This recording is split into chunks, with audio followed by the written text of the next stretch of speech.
नमस्कार। आप सबके पास एक फ़ोल्डर दे रखा है, मिला होगा आप सब लोगों को। उसमें अगर आप ओपन करेंगे तो कुछ एडवाइजरीज रखी हैं।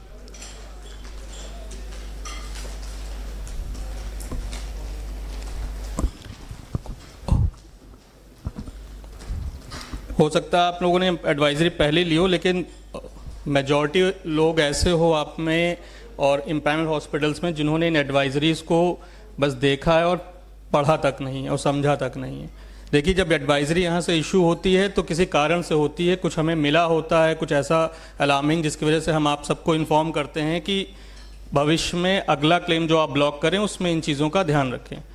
तो ये एडवाइजरी आपको इसलिए दी गई है, ब्रिटन फॉर्मेट में भी आपको हैंड पकड़ाई गई हैं जिससे कि आप इनको पढ़ें और लागू करें। तो अभी हम आपको जो प्रेजेंटेशन में दिखाएंगे, कुछ हो सकता है आप ही के हॉस्पिटल हों या बाकी इम्पैनल हॉस्पिटल्स हों जिनके द्वारा ये चीज़ें की जा रही हैं और जो गाइडलाइन है उसका पालन नहीं हो रहा है। सबसे पहला जो इशू आ रहा है, कोलिजन विद बेनिफिशरी।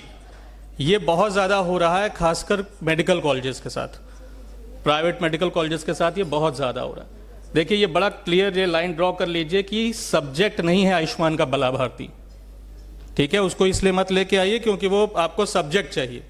हम जितने मेडिकल कॉलेजेस में विजिट कर रहे हैं, ओपीडी को ज़बरदस्ती आईपीडी बनाया गया है। मेडिसिन से ट्रीटमेंट हो सकता था, जा सकता था, लेकिन उसको सिर्फ लिटाया गया है क्योंकि आपको सब्जेक्ट चाहिए। तो बेनिफिशियरी हमारा सब्जेक्ट नहीं है, इसको आप अच्छे से समझ लीजिए और अप्लाई करिएगा। तो बेनिफिशियरी को सब्जेक्ट की तरह मत देखिए। ओपीडी को आईपीडी कन्वर्ट करके ज़बरदस्ती क्लेम रेज मत करिए, हॉस्पिटल के विरुद्ध कार्रवाई होगी। आप भी जानते हैं, ये जो हमने आपको गाइडलाइन दी इसको पढ़िएगा।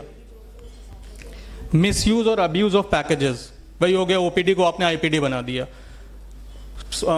मेडिसिन का पैसेज था, आप उसको ज़बरदस्ती सर्जिकल में ब्लॉक करके रखे हुए हैं। जनरल वार्ड में ट्रीट हो सकता था, आपने उसको आईसीयू में डाया हुआ है। तो इस तरह की एक्टिविटी मत करिएगा। घोस्ट बिलिंग कर रहे हैं, बेनिफिशियरी को बात कर लिया, खेत वेत उसके कट चुके हैं, खाली बैठा है। ये मैं खासकर मेडिकल कॉलेज, नर्सिंग कॉलेज की बात बता रहा हूँ। किसान खाली बैठा है, लाभार्थी खाली बैठा है और चल के हॉस्पिटल में लेट जाओ। तो इस तरह का ट्रेंड हम लोगों ने बहुत देखा है जो इस तरह के हॉस्पिटल्स में हो रहा है, जहाँ पे बेसिकली आपको सब्जेक्ट चाहिए।